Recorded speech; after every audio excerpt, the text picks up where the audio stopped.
we have to find, kind of bite-sized chunks that can be manageable, right? Like going back to that prayer from Ken Untner that's misattributed to Romero, we're ministers, not messiahs, right? Like there's a piece of this we can take on. And if people are indifferent, in a way that's numbness, that's numb or callous, I think, for some people, they're scared of being exposed to the truth of what's happening in our church or what has happened.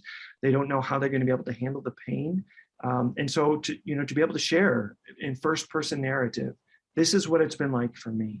Maybe I was scared too, or I was unwilling or reluctant, or I didn't really want to know about what survivors have been through.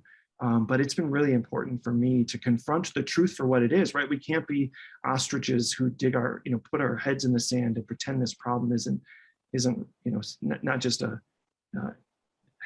that is something that has happened in the past, but it's something that continues to persist in our church. So to think about, how can we invite this one person at a time to share the stories of survivors? I mentioned Esther Harbor's witness and testimony last year, to say, I'll watch this with you. Let's make time for this. Because I think sometimes saying we don't have time or we can't go there is a little bit of a cop-out. We spend 11 hours a day on a screen. Parents right now are spending more time watching Netflix than they are with their kids. It wasn't true in the pandemic, but now that everyone's back to normal, right? Like we can be distracted. We can do things to escape the stress and anxiety that we're carrying.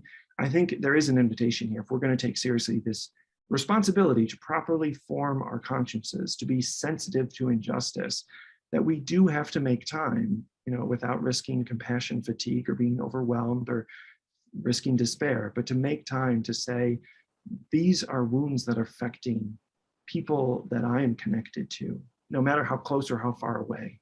That, if you can identify as a parent or as a grandparent or as an aunt or uncle or as a godparent or as someone who just cares about, anyone getting harmed, that we should be able to connect on a human level and to say, no person deserves to be violated in this way. And we can't rest until everyone is safe, whether they're a child or an adult in our church.